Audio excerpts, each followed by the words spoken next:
Et bienvenue la famille de Dieu. Comment ça va, Madame Coco? Ça va, et toi? Amen. Amen. Il y a une parole qui dit, je m'écris, loué soit l'Éternel, et je suis délivré de mes ennemis. Alléluia. Qui est Dieu, si ce n'est l'Éternel? Qui est un rocher, si ce n'est notre Dieu? Bienvenue la famille de Dieu.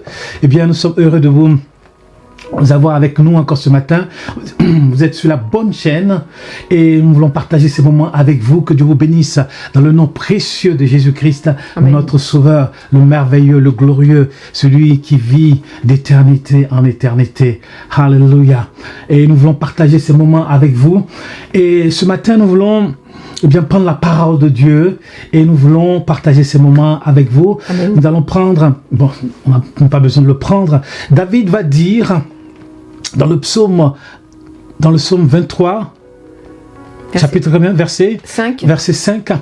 Il dit, tu dresses devant moi une table en face de mes adversaires. Tu oins d'huile ma tête et ma coupe déborde. C'est merveilleux, David. David a eu des adversaires. Parce que quand tu es un oint de Dieu, quand tu es un béni de Dieu, tu vas avoir, quoi qu'il arrive, des adversaires. Des gens qui vont essayer de te terrasser, des gens qui vont essayer de t'humilier. Tu vas avoir des oppresseurs, parce que dans la version hébreu, il a dit mes oppresseurs, mes ennemis. Tu vas avoir des gens qui vont essayer de te déstabiliser, t'humilier. David a eu des oppresseurs, David a eu des ennemis. Pas forcément des...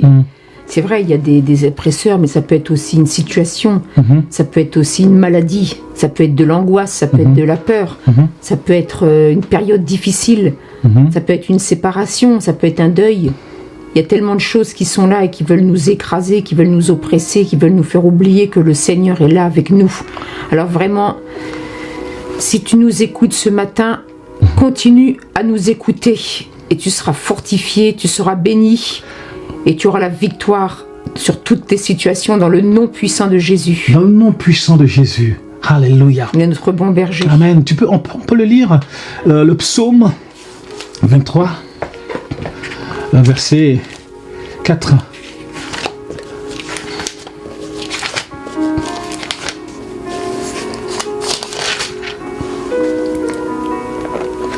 Ou 5. 5, pardon. Ouais. Tu dresses devant moi une table en face de mes adversaires, tu oins d'huile ma tête et ma coupe déborde. Il dit, David va dire, tu dresses devant moi une table. You set up a table. Dieu prépare une table. Tu dresses devant moi une table. Devant mes adversaires, devant ceux qui veulent me voir mourir.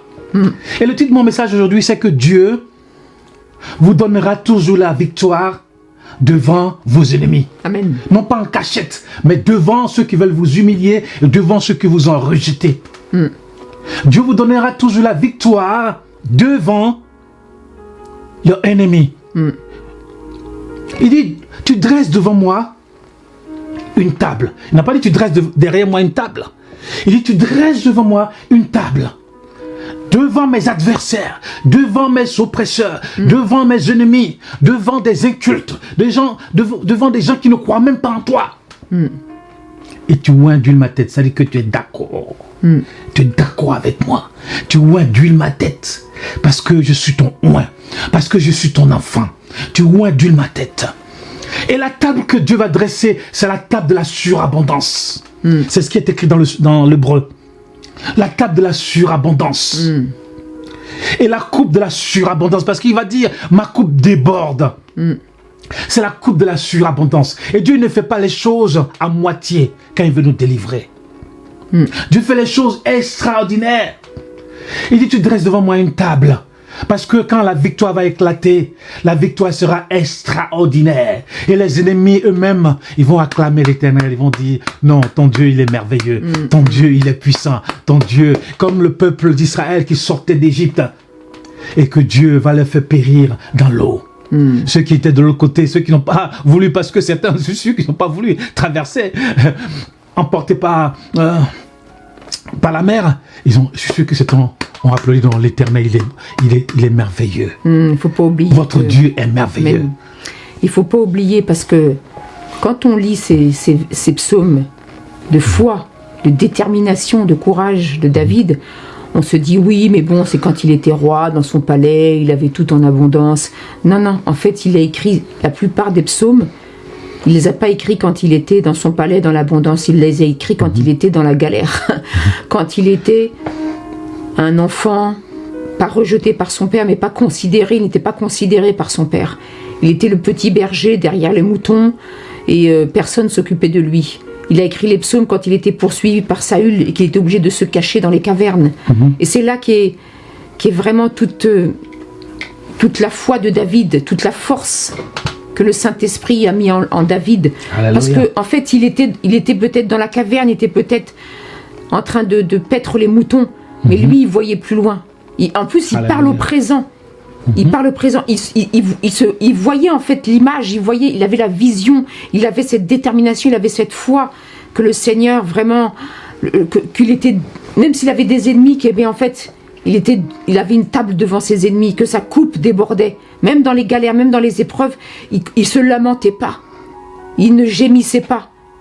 Il croyait vraiment en son Dieu. Il savait Amen. Que Dieu, l'Éternel est mon berger. Je ne me manquerai de rien. Oui, c'est vrai, je suis dans la galère. Oui, c'est vrai, mais ma famille ne s'occupe pas de moi. Oui, c'est vrai, c'est la vérité que Saül me poursuit, que j'ai des ennemis qui en veulent à ma vie, que la vie ne me fait pas de cadeaux. Mais moi, je vois plus que ça. Je vois le Seigneur. Je vois Dieu qui me regarde. Je vois que Dieu est mon Père et qui prend soin de moi et que je traverserai toutes ces choses dans la victoire. Alléluia. Amen. Amen. Pouvons voir la vie de Joseph. Joseph a triomphé. Et il a eu la victoire sur ses ennemis, ses frères, qui ont voulu le tuer, qui l'ont vendu. Oui. Pouvons voir Moïse. C'est vrai, c'est un autre exemple aussi. Moïse, devant Pharaon, il a eu la victoire devant eux. Quand les frères de Joseph sont venus, ils ont dit, non, c'est pas lui. Premier ministre de Pharaon, premier ministre des Africains. Hein?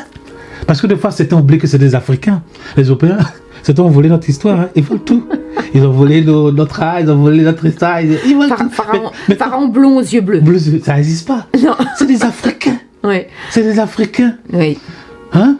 C'est vrai que nous, on a eu notre temps, mais malheureusement, certains ont commencé à se prendre pour Dieu. Et Dieu les a abandonnés. Et surtout, ils se tournent vers les choses occultes. Oui, et Dieu a pris les Perses et tout ça pour les attaquer. Et tout. Les Mèdes et les Perses pour les attaquer. Et le royaume a disparu.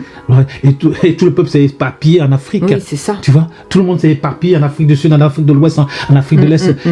L'Afrique centrale. Et les pharaons sont tombés. Ils sont tombés. Parce qu'ils ont commencé. La chute a été terrible. La chute a été terrible. Et la chute a été terrible. Parce que c'est l'Éternel qui combat pour son peuple.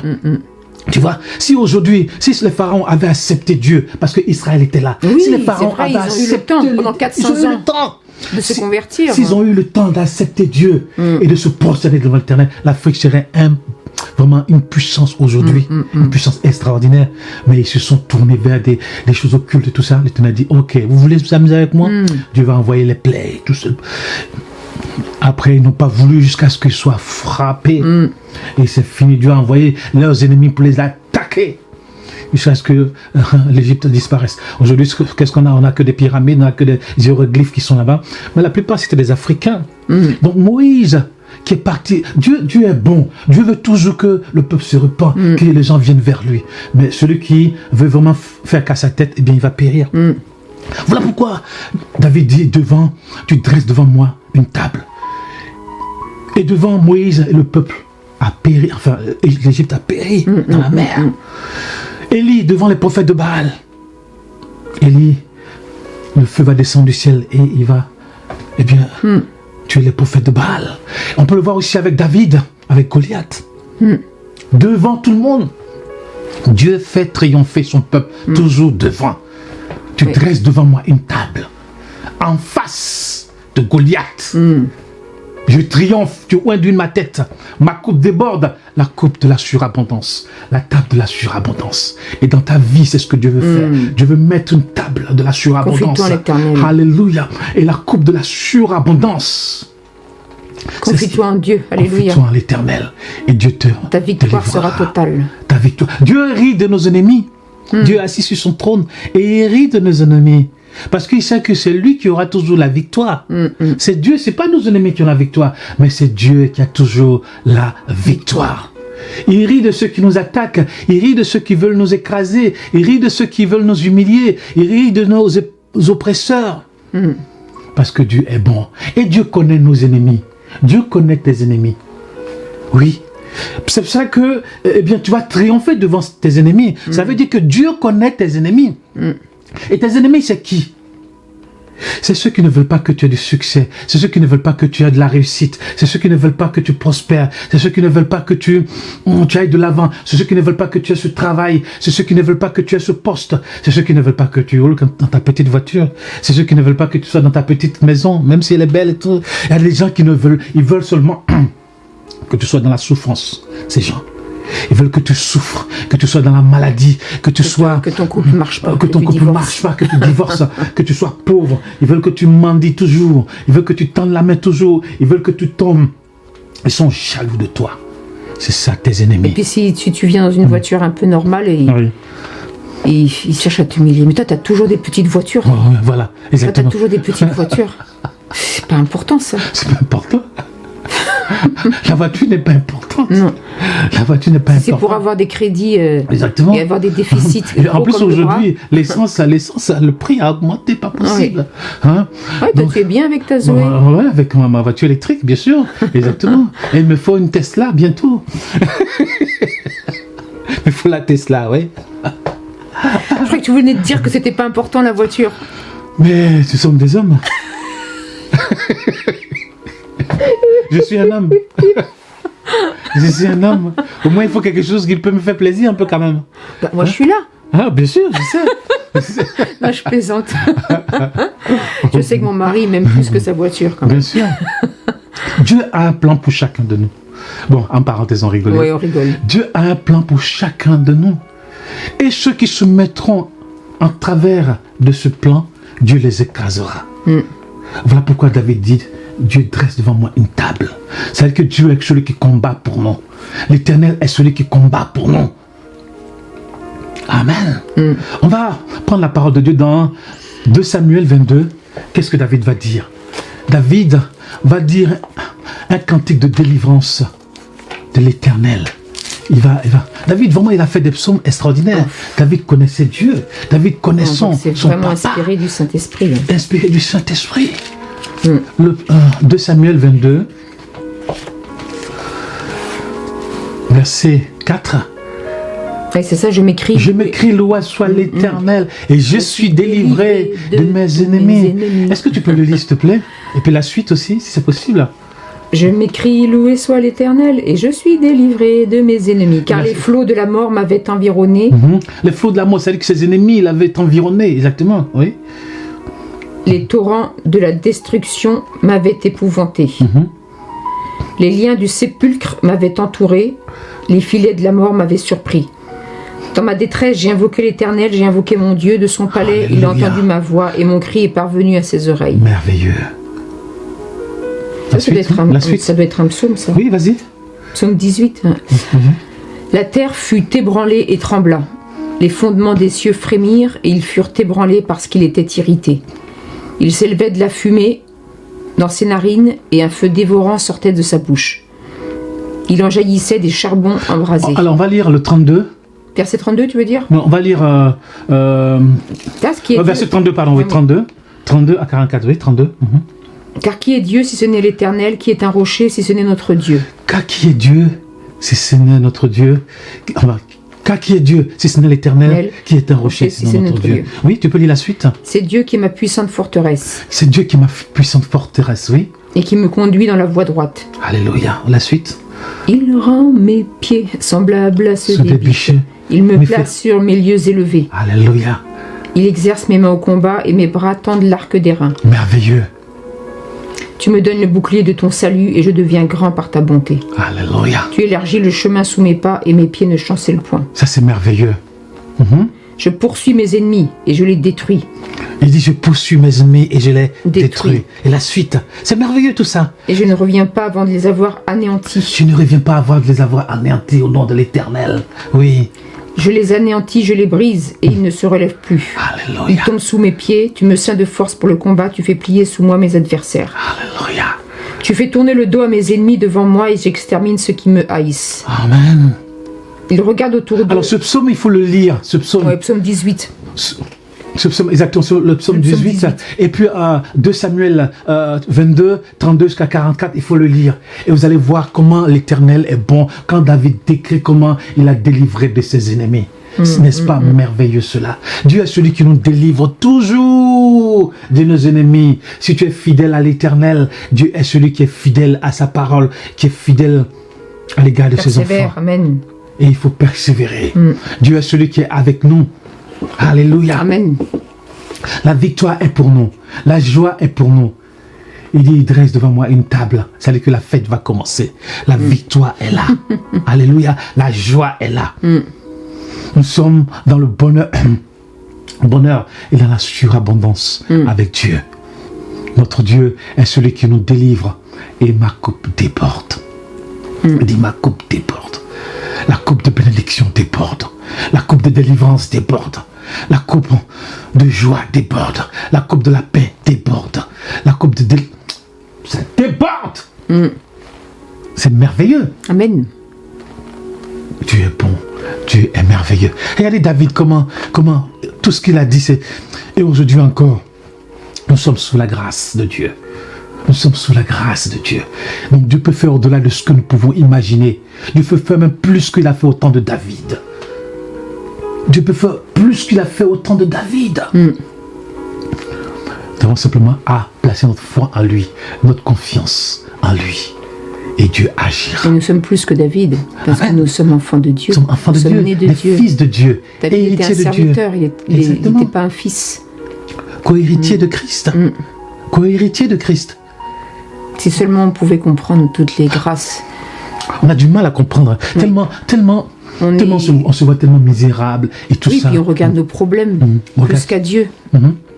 Comme Pierre regardait plus au remous de la mer qu'à Jésus qui était devant lui. C'est ça qu'on doit apprendre vraiment à regarder au Seigneur. Fais confiance au Seigneur, regarde à Dieu. Amen. Ne te décourage pas Alléluia. et persévère, parce que la victoire est au bout. Alléluia. Il est merveilleux. Amen. On a tellement attaché à notre tradition, à d'où on vient. Je viens d'une famille pauvre. Mais vous pensez que David était riche? David ne vient pas d'une famille riche. Non. Il vient d'une famille normale. Son père n'était pas quelqu'un de riche. C'était des gens qui étaient en Judée. C'était des Judéens. C'était en Judée. Des familles. Mais comment Dieu va le mettre? Avec tous ces bandits qui sont venus avec lui, mais Dieu a changé leur mentalité. Tous ces chefs-là, tous ces... Joab. Ouais, tout... Extraordinaire. Toutes ces personnes qui étaient avec David. Mais Dieu va faire d'eux des commandants, Dieu va faire d'eux des hommes politiques, des hommes extraordinaires. Mais alors, ces gens-là n'étaient rien avant. Dieu est celui qui peut te prendre ici et te positionner là. À l'image de Joseph, Dieu te prend ici et il te positionne ici. Mais il faut le croire. Si tu le crois, Dieu peut le faire. Il faut que tu disposes ton cœur, que tu disposes ta mentalité et Dieu peut t'utiliser Amen. pour glorifier son nom en face de tes adversaires. Ceux qui t'ont rejeté vont dire, ah, vraiment pardonne-nous, parce que vraiment on ne savait pas ce qu'on faisait.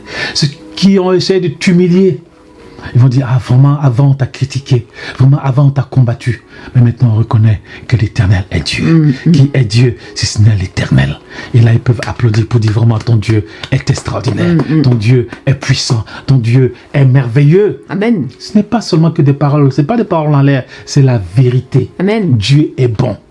Et nous l'avons expérimenté. Dieu est merveilleux. Si tu ne vis pas avec Jésus, tu ne vis pas avec Dieu, tu ne peux pas comprendre ces paroles. Tu as dit, mais qu'est-ce qu'il raconte? Ce sont des paroles en l'air qu'il raconte. Il raconte des fables, il raconte... C'est une rhétorique, c'est la poésie. Non, pour nous, ce n'est pas la poésie, c'est la vérité. Parce que nous avons notre ennemi, qui est le monde. Nous avons notre ennemi, qui est le diable. Nous avons notre ennemi. Nous avons des gens qui nous combattent. Parce que le diable ne va pas venir comme ça devant toi pour se présenter. Il va utiliser des hommes et des femmes pour te combattre. À l'image de David, de Goliath, il va utiliser des gens pour te combattre. Mais tu triomphes toujours au nom puissant de Jésus-Christ. Amen. Nous triomphons. Et c'est merveilleux de vivre avec notre Seigneur. Oui, tu dresses devant moi une table. Et des fois, Dieu peut se servir même de tes ennemis pour dresser la table. Ils ne se rendent même pas compte qu'ils sont en train de dresser la table pour toi. Oui. Tes ennemis sont en train de dresser la table. Parce que des fois, ils pensent qu'ils vont te combattre. Mais en voulant te combattre, ils sont en train de dresser la table pour toi. En face de mes adversaires. Et Dieu va onduler ta tête. Ça dit qu'il est d'accord et vraiment il te bénit. Et il met l'onction sur ta tête. Et ta coupe déborde. Et vraiment tu es dans la joie. Et là, tu dis merci Seigneur. Merci Éternel. Et nous voulons bénir le Seigneur pour vous. Vraiment que Dieu vous bénisse. Nous proclamons la victoire de Dieu Amen. sur vous. Nous proclamons l'abondance, la surabondance de Dieu sur votre vie. Que Dieu vous bénisse là où vous êtes. Au nom puissant de Jésus-Christ, notre Sauveur. Bénis mon frère, Seigneur. Bénis ma soeur. Amen. Amen. Amen. God bless you. God bless you. Amen. Amen. Bonne semaine. Dieu vous bénisse. Amen. Amen.